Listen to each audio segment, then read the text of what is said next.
आगे चलते हैं जी। आगे अनीश चंद जी लिख रही हैं, the cry of not having money to do anything except carry on the business of making bangles, not enough to eat, rings in every home। ये जो क्राई है, ये जो दुख है ना, द क्राई ऑफ, ये जो दुख है किस चीज का जी? ऑफ नॉट हैविंग मनी, पैसे ना हो पाने का, है ना। टू डू एनीथिंग एक्सेप्ट, के अलावा, carry on the business of making bangles. ये जो पीड़ा है, ये जो दुख है कि लोग बोलते हैं यहाँ पे, है ना, कि फिरोजाबाद के लोग बोलते हैं कि भाई हमारे पास पैसे नहीं है ना कि हम चूड़ी वाला काम छोड़ के कुछ और कर पाए, है ना। कुछ और काम करने के लिए हमारे पास पैसे नहीं है, चूड़ी बेचने का ही बिजनेस बस हम कैरी ऑन कर पाते हैं, और कोई काम करने के लिए हमारे पास पैसा नहीं है। द क्राई ऑफ, ये जो पीड़ा है, ये जो दुख है किस चीज का जी? ऑफ नॉट हैविंग मनी, पैसे ना होने का। टू डू एनीथिंग, कुछ कर पाने के लिए, कुछ करने के लिए, एक्सेप्ट, है ना, के अलावा, इसके अलावा जी, बस carry on the business of making bangles, है ना, सिर्फ बैंगल्स का बिजनेस कर पाने के अलावा किसी और काम के लिए उनके पास पैसे नहीं है। ये पीड़ा, है ना। और एक दूसरी पीड़ा, और कौन सी पीड़ा है जी? एक और दुख कौन सा है जी? Not enough money, not enough to eat, है ना। भी दो वक्त की रोटी का भी गुजारा नहीं हो पाता, है ना। इतने पैसे, इतनी आमदनी हमारे पास, हमारी नहीं है। रिंग्स इन एवरी होम, ये पीड़ा, ये क्राई, ये रोना जो है हर घर में रिंग करता है, यानी कि अ, इसकी पुकार सुनी जा सकती है, इसकी इस ये दर्द जो है ये हर घर में सुना जा सकता है। रिंग्स इन एवरी होम, ये हर घर की कहानी है। हर घर में ये पीड़ा सुनी जा सकती है। रिंग होता है ना, बेल करना, आवाज देना, है ना, रिंग करना। तो ये जो पीड़ा है, ये जो क्राई है, ये हर घर में रिंग करती है, मतलब कि हर घर में सुनाई देती है। हर घर की सेम कहानी, हर घर में यही दुख है कि हमारे पास ज्यादा पैसा नहीं है कि हम कोई और काम कर सके चूड़ियां बेचने के अलावा, ठीक है। और हमारे पास इतना पैसा भी नहीं है कि हम दो वक्त की रोजी रोटी कमा के खा सके। द यंग मैन इको, बेटा ये इको क्या होता है आप सुनो, समझो पहले। जैसे आप किसी पहाड़ी इलाके में जाते हो और आप वहां जाके, है ना, वो छिछोरापंती अपनी शुरू करते हो, है ना, भी I love you, I love you, है ना। तो आगे पहाड़ से टकरा के, है ना, आवाज वापस आती है ना, भी जैसे आपने आई लव यू बोला होता जोर से ना, तो आवाज टकरा के I love you, I love you, I love you, है ना, फिर धीमे से I love you, I love you, I love you, right. तो दैट इज इको, है ना, आवाज का गूंजना, उसको इको बोलते हैं ना। आवाज आप जोर से बोलोगे, फिर वो सामने वाली दीवार से, पहाड़ से, बड़ी बिल्डिंग कुछ भी होगा उसके सामने, तो उससे टकरा के वापस आएगी। तीन चार बार ऐसी आवाज आपको सुनाई देती रहेगी, तो उसको इको बोलते हैं। द यंग मैन इको, यानी कि बार बार एक ही बात रिपीट करते हैं, क्या जी? द लिमेंट, बार बार वही दुख, है ना। लिमेंट होता है दुख, सोरो, ग्रीफ, ठीक। वही दुख, वही पीड़ा, वही तकलीफ को क्या करते रहते हैं जी? इको करते रहते हैं, मतलब दोहराते रहते हैं। क्या जी? ऑफ देयर एल्डर्स, उनके बुजुर्गों को जो दुख था, तकलीफ था, उनके बुजुर्गों ने जो दुख तकलीफ झेले, वही बात वो भी रिपीट करते रहते हैं। Little has moved with time, समय के साथ बहुत ही कम चेंजेस आए हैं, ज्यादा कुछ नहीं बदला। लिटल हैज मूव्ड, ज्यादा बदलाव नहीं आए हैं समय के साथ। हमें इतना समय बीत गया है ना, 1971 में आए थे, उसके बाद से 30-40 साल हो चुके हैं, अभी भी ज्यादा वहां पे कुछ नहीं बदला। Little has moved with time it seems, ऐसा लगता है, इन फिरोजाबाद, फिरोजाबाद में अभी भी यही एहसास है लोगों को, यही चीज लोगों में देखने को मिलती है, लोगों से सुनने को मिलती है कि ज्यादा बदलाव फिरोजाबाद में अभी नहीं आया। Years of mind numbing toil have killed all initiative and the ability to dream. Years of mind numbing toil, toil होती है जी मेहनत, मेहनत मशक्कत, ठीक है। नंब, सुन हो जाना, शून्य हो जाना, सुन हो जाना, है ना। तो माइंड नंबिंग, माइंड को सुनने शून्य कर देने वाली, सुन कर देने वाली जो मेहनत है, मशक्कत है, उसने क्या किया है जी? उस मेहनत मशक्कत ने क्या किया जी? किल्ड, हत्या कर दी है किसकी, ऑल इनिशिएटिव, हर एक पहल की। इनिशिएटिव होता है ना, तू इनिशिएटिव ले, तू पहल कर, है ना, हर एक उस पहल की, हर एक उस एबिलिटी की, काबिलियत की, है ना, सपना देखने की, सपने को पूरा करने की क्षमता को क्या कर दिया जी, शून्य कर दिया, जीरो कर दिया, खत्म कर दिया। वहां पे कोई भी शख्स कुछ और करने का सपना नहीं देखता। यहाँ पे ना एक पोएम याद आ रही है। एक बहुत अच्छे पोएट हुए हैं, उनका नाम है पाश।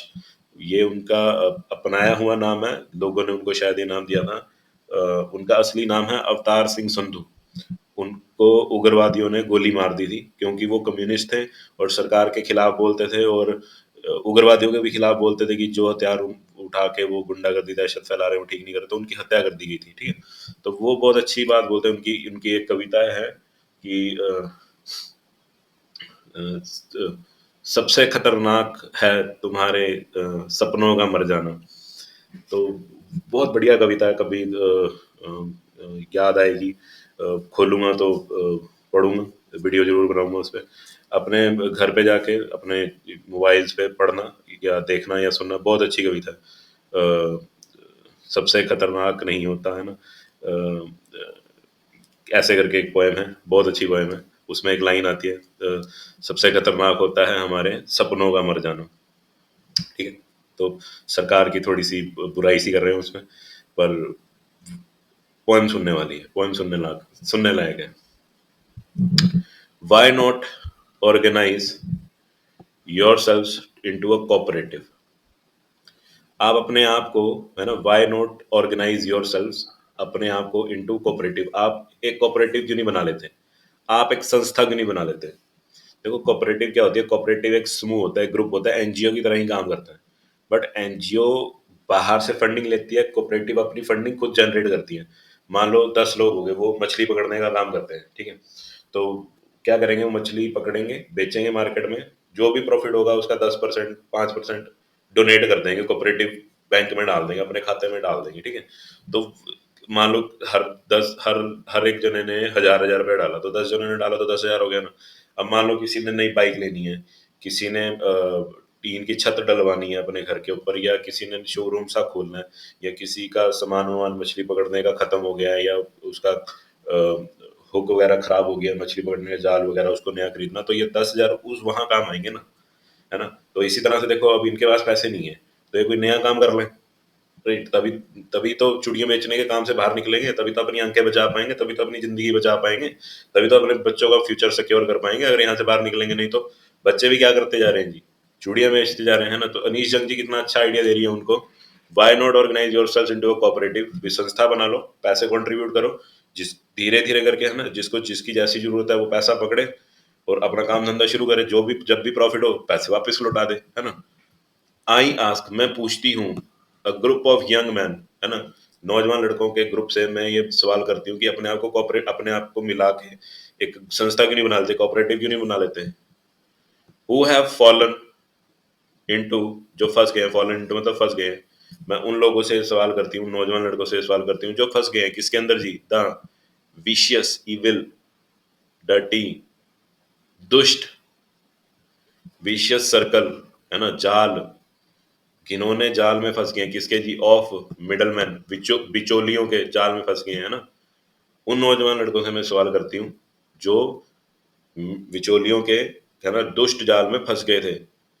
हु ट्रैप्ड, और ये मिडलमैन ने सिर्फ इन्हीं को नहीं फंसाया, आगे क्या बोल रही है, हु ट्रैप्ड दियर फादर्स, इन्होंने उनके फादर्स को भी फंसाया था, इनको तो फंसाया ही फंसाया, इनके फादर्स को भी फंसाया था, एंड फोर फादर्स, बड़े बुजुर्गों को भी फंसाया था। कितने लंबे टाइम से सर्कल चल रहा है, उधार पे पैसे लिए होंगे, अभी तक चुकता कर रहे हैं, अभी तक की पुश्तें चुकता कर रही हैं। उन उन नौजवान लड़कों से अनीश जंग जी सवाल करती हैं जो बिचौलियों के जाल में फंस गए थे, है ना, जिन्होंने उनके पिता को भी फंसा लिया था, उनके दादा परदादों को भी फंसा लिया था। उनसे अनीश जंग जी, उन नौजवान लड़कों से जो इनके जाल में फंस चुके हैं, उनसे ये सवाल करते हैं कि यार तुम अपने आप की संस्था क्यों नहीं बना लेते मिलके। Even if we get organised, भले ही हम संगठित हो जाएं, हम ऑर्गेनाइज्ड हो जाएं, संगठित हो जाएं, इकट्ठे हो जाएं, वी आर द वंस, हम ही होंगे, who will be hold up by the police, जिसको पुलिस होल्ड अप करेगी, मतलब घसीटते हुए लेके जाएगी घरों से। बीटन, पिटाई होगी, and dragged to jail for doing something illegal. और हमें घसीटते हुए कहाँ डाल देंगे जी? जेल में डाल देंगे। ओके, एक मिनट रुक जाओ, मैं होल्ड अप का जरा मीनिंग देख लूँ क्या मैं सही बोल रहा हूँ।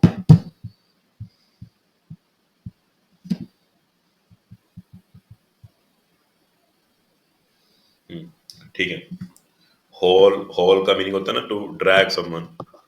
ठीक है, आई वॉज राइट। तो होल्ड अप मतलब हमें घसीटते हुए, है ना, पुलिस सबसे पहले हमें घसीटते हुए लेके जाएगी, हमारी कुटाई करेगी और फिर हमें धक्का देके, है ना, घसीटते हुए कहाँ डाल देगी? जेल में डाल देगी। ये कहते हुए कि हम क्या कर रहे थे, कुछ ना कुछ इलीगल कर रहे थे। अगर हम संगठित हो जाएंगे तो पुलिस हमें ऐसी घसीटते हुए लेके जाएगी, है ना। दे से वो लोग कहते हैं। जब मैं उनसे संस्था बनाने की बात करती हूँ, संगठित होने की बात करती हूँ, तो वो मुझको ये जवाब देते हैं कि सबसे पहले पुलिस हमें ही पकड़ के लेके जाएगी। सबसे पहले हमारी रिमांड होएगी, हमारी चित्तर परेड होएगी, अगर हम संगठित होते हैं, अगर हम कुछ करते हैं, ऐसा ग्रुप बनाते हैं अपना। There is no leader among them, no one who could help them see things differently. उनमें कोई लीडर नहीं है, उनमें कोई नेता नहीं है, उनका मार्गदर्शन करने वाला कोई भी इंसान नहीं है। नो वन, कोई भी नहीं है, हु कुड हेल्प देम, जो उनकी मदद कर सके। क्या जी? किस चीज में? सी थिंग्स डिफरेंटली, अलग नजरिया रखने का, है ना, उनको अलग नजरिया देने का, उनको अलग से, है ना, भी सोच बदलने का। ऐसा कोई, उनकी कोई सोच बदले आ गया ना, ऐसा कोई भी शख्स मुझे वहां पे नजर नहीं आता। उनके बीच में किसी के अंदर भी लीडरशिप क्वालिटीज मुझे नजर नहीं आती। दियर फादर्स, है ना, उनके पिता लोग, are as tired as they are, उनके पिता तो वैसे ही थके हुए हैं जितना कि ये थक चुके हैं। मानसिक तौर की बात कर रही है, ध्यान रखना। जितना मानसिक तौर पे ये थक गए हैं, जितना मानसिक तौर पे इन्होंने हार मान ली है, जितना मानसिक तौर पे ये अपने आप को ऊपर उठाना ही नहीं चाहते, इनके पिता तो उससे भी ज्यादा, या फिर इनके बराबर ही थक चुके हैं। वो कुछ बोलते ही नहीं है। They talk endlessly in a spiral, वो गोल गोल बातें घुमाते रहते हैं, है ना। स्पाइरल, चल की तरह ना, गोल गोल गोल बातें घुमाते रहते हैं। क्या जी? That moves from poverty to apathy to greed and to injustice. बात कहाँ से शुरू होती है जी? है ना, फ्रॉम पावर्टी, पावर्टी से शुरू होती है, गरीबी से बात शुरू होती है। कहाँ पे आ जाती है जी? एपैथी पे, दुख पे आ जाती है, पीड़ाओं पे आ जाती है। फिर भूख पे आ जाती है, ग्रीड पे आ जाती है। फिर किस पे आ जाती है जी? इनजस्टिस पे आ जाती है, अन्याय पे आ जाती है। और फिर भाई हमारे साथ अन्याय क्यों हो रहा है जी? हम गरीब हैं, है ना। फिर हम गरीब हैं यार, इसीलिए हमारे जीवन में दुख होता है, एपैथी होता है ना। और क्योंकि है ना, इसी इसी यही इसी दुख, एक दुख और भी है हमें कि यार हम भूखे रहते हैं ना, हमारे पास दो वक्त की रोजी रोटी के पैसे नहीं होते जी। और हमारे साथ ही सबसे ज्यादा धक्के खानी होती है, हमारे साथ ही बड़ा ज्यादा अन्याय होता है जी, है ना। हम गरीब है ना जी, हम पुअर है ना जी, है ना। बस इसी में ही वो गोल गोल घूमते रहते हैं, यही बात बस वो सारा दिन करते रहते हैं। लिसनिंग टू देम, उनको सुनते हुए, I see two distinct words, मैं दो अलग दुनिया देखती हूँ उनमें। ठीक है, I see two distinct words, one of the family, एक तो परिवार का, जो कॉट है जी, फंसा हुआ है जी, किसमें? In the web of poverty, जो गरीबी के बोझ तले दबा हुआ है। वो दोहरा जीवन जी रहे हैं। ठीक है, लिसनिंग टू देम, उनको सुनते हुए मुझे ऐसा लगता है कि, है ना, आई सी टू डिस्टिंक्ट, डिस्टिंक्ट मतलब अलग अलग वर्ड्स, मैं दो दुनियाएं देख रही हूँ, मैं उनके जीवन में दोहराव देख रही हूँ। मैं ऐसा देख रही हूँ कि वो दो दो दोहरा जीवन जी रहे हैं।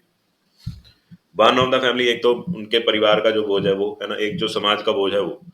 परिवार का बोझ कैसा है जी? Caught in web of poverty, एक तो वो, है ना, परिवार का रोना क्या है, परिवार का मसला क्या है कि परिवार में उनको क्या सुनने को मिलता है, क्या देखने को मिलता है जी? परिवार कैसा है जी उनका? Caught in a web of poverty, गरीबी में फंसे हुए हैं, गरीबी के जाल में फंसे हुए हैं।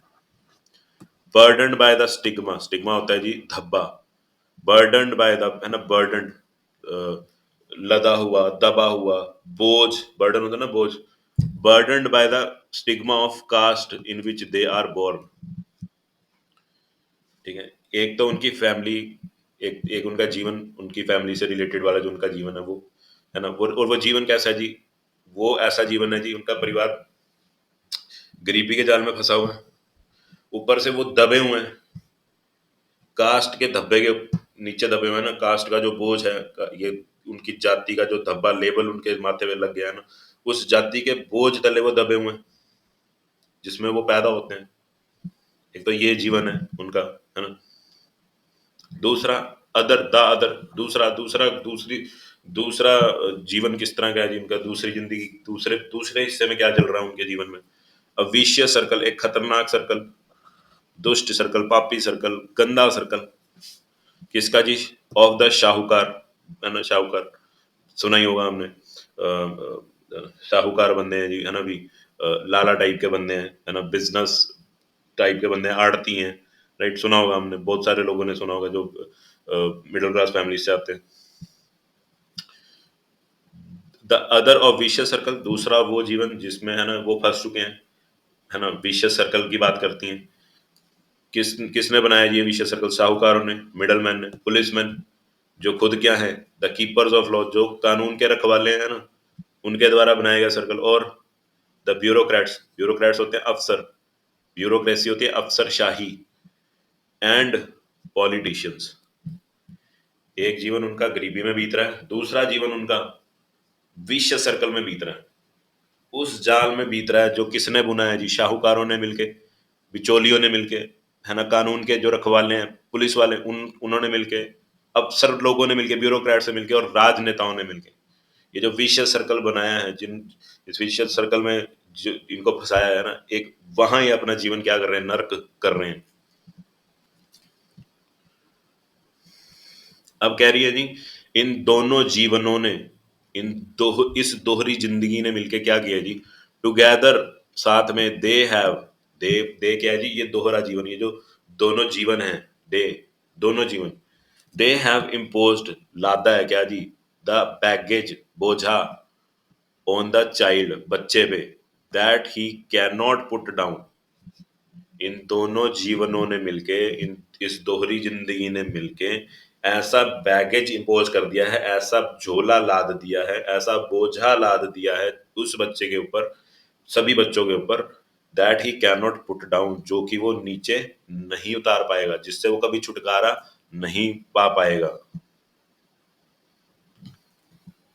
बिफोर ही इज अवेयर, इससे पहले कि वो जागरूक हो सके, है ना, कि भाई मुझे शाहूकारों से और लोन नहीं लेना, मुझे बिचौलियों के सर्कल में नहीं पड़ना, है ना, इससे पहले कि वो और जागरूक हो सके, है ना भी, भाई मैंने सिर्फ चूड़ियों के काम में नहीं रहना, इससे पहले कि वो जागरूक हो सके, ही एक्सेप्ट्स, वो स्वीकार लेता है, इट, उसको, है ना, दोहरे जीवन को स्वीकार लेता है, as naturally as his father, उतने ही आराम से, नेचुरली, कैजुअली, उतने ही आराम से स्वीकार लेता है जैसे उसके पिता ने स्वीकार किया था। तुम गरीब हो, ठीक है, तुम किसी ने बहुत अच्छी बात बोली है कि तुम गरीब पैदा हुए हो, तुम्हारी गलती नहीं थी, तुम गरीब मरोगे, ये तुम्हारी गलती है। गरीब, ठीक है, गरीब हो, गरीबी है, दुख में जीवन काट रहे हो, संघर्ष कर रहे हो, तुम्हारी औलाद भी वो जीवन जिएगी यार? नहीं, ऐसा मत करना, हाथ जोड़ता हूँ, ऐसा मत करना। पढ़ा इंग्लिश रहा हूँ, पर सबक इकोनॉमिक्स के भी दे रहा हूँ, अर्थशास्त्र के भी दे रहा हूँ, ऐसा मत करना। भगवान आप सबको इतनी कामयाबी बख्शे कि आप अपने लिए सुकून का जीवन हासिल कर पाओ, अपने आने वाली पुश्तों के लिए सुकून का जीवन हासिल कर पाओ, और आसपास आपके जितने भाई बंधु हैं, आपका समाज है, वो भी आपके थ्रू तरक्की कर पाए। ऐसी मैं आपसे कामना करता हूँ, आपके लिए इच्छा करता हूँ, भगवान से प्रार्थना करता हूँ। चलो आगे चलते हैं। To do anything else would mean to dare, to do anything else, कुछ और करना, वुड मीन, किस तरह से माना जाएगा, किस तरह से देखा जाएगा? टू डेयर, आंख दिखाना, हिम्मत दिखाना, विरोध में खड़े होना, ऐसे समझा जाएगा, और फिर पुलिस डंडा परेड करेगी। एंड डेयरिंग इज, अच्छा, आपको डेयर वर्ड कहां से आया जी? आप देखो, आप एक एक गेम खेलते हो ना, ट्रूथ और डेयर, ट्रुथ और डेयर, है ना? ट्रुथ में आपने सच बोलना होता है, डेयर में आपने हिम्मत दिखानी होती है, कुछ करके दिखाना होता है, वही है ना? अगर आप कुछ और करोगे तो उसका मतलब क्या लिया जाएगा जी? आप आंखें दिखा रहे हो, हिम्मत दिखा रहे हो, जज्बा दिखा रहे हो कुछ अलग ही, है ना? हमारे विरुद्ध जाने का। And daring is not part of his growing up. और डेयरिंग करना, हिम्मत दिखाना उस बच्चे के जीवन का बड़े होने का, है ना? जीवन का, उसके उसके बड़े होने का पार्ट नहीं है। उसको कभी भी डेयरिंग नहीं सिखाई जाती। When I sense a flash of it in Mukesh, पर जब मैं इस डेयरिंग की चमक देखती हूँ, हल्की सी किरण देखती हूँ, रोशनी देखती हूँ मुकेश में, आई एम चीयर्ड, मुझे खुशी होती है।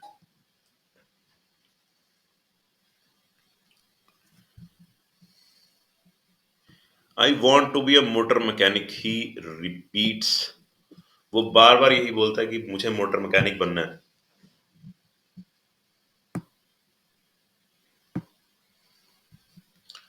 He will go to a garage and learn. वो गैराज में जाएगा और सीखेगा। But the garage is a long way from his home, पर जो गैराज है जहां पे जाके वो काम सीख सकता है, उसके घर से बहुत दूर है। आई विल वॉक, ही इंसिस्ट। वो इंसिस्ट करता है, जोर देता है, क्या जी, किस बात पे जी? आई विल वॉक, मैं वॉक करूंगा, पैदल चल जाऊंगा, पर जाऊंगा जरूर। Do you also dream of flying a plane? फिर अनीश जंग जी उससे एक सवाल करती है, क्या तुम प्लेन उड़ाने का भी सपना देखते हो कभी, कि तुम कभी प्लेन उड़ा पाओगे? ऐसा भी सपना देखती हो तुम, देखते हो तुम? अनीश जंग जी उससे पूछ रही है। ही इज सडनली साइलेंट, वो एकदम से क्या हो जाता है? शांत हो जाता है। नो, ही सेज, नहीं, मैं कभी ऐसा सपना नहीं देखता, है ना? स्टेरिंग एट द ग्राउंड, नीचे देखते हुए बोलता है, नहीं, मैं इतना बड़ा सपना नहीं देखता। नो।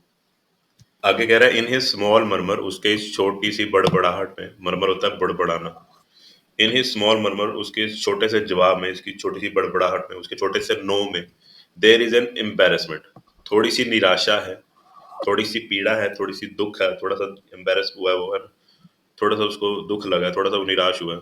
पर क्या है जी, that has not yet turn into regret, पर अभी उसकी ये निराशा पछतावे में नहीं बदली, है ना? उसको पछतावा कब होगा, है ना? अभी वो इतने बड़े बड़े सपने देख रहा, इतना बड़ा सपना तो नहीं है, पर उसने सपना तो देखा है ना। उसको पछतावा कब होगा? अभी जो उसने सपना देखा है ना, जब वो उसको उसके लिए कदम नहीं उठाएगा, शायद तब उसको पछतावा होगा। ठीक है ना? जब वो बाद में नो करेगा कि भाई सपना देखा था ना, छोड़ यार, बड़ी दूर है, बाद में अगर वो नो करेगा तो शायद उसकी ये निराशा पछतावे में बाद में जाके बदल सकती है कि यार मैंने नो कर दी थी, काश में चला ही जाता, है ना? ही इज कंटेंट, वो संतुष्ट है, टू ड्रीम ऑफ कार्स, वो संतुष्ट है सपना देख के, किसका जी? कारों का।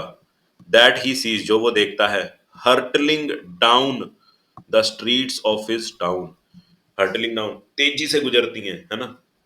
उन गलियों से, उस उसके टाउन की गलियों से जो कारें तेजी से गुजरती हैं, उनको देख के वो बड़ा संतुष्ट होता है। Few airplanes fly over Firozabad, Firozabad के ऊपर से बहुत ही कम प्लेन गुजरते हैं। तो अनीश जंग जी एक इंडिकेशन देगी एंड में, इस लाइन को बोल के कि few aeroplanes fly over Firozabad, hint देगी एक कि क्योंकि इतने सारे एरोप्लेन्स नहीं गुजरते, तो क्योंकि कारें ज्यादा गुजरती हैं, तो शायद वो कारों का सपना देख रहा है। अगर एरोप्लेन गुजरते होते तो शायद वो एरोप्लेन का सपना भी देखता। सपने बड़े देखने का हिंट देगी है फिर अनीश जंग जी।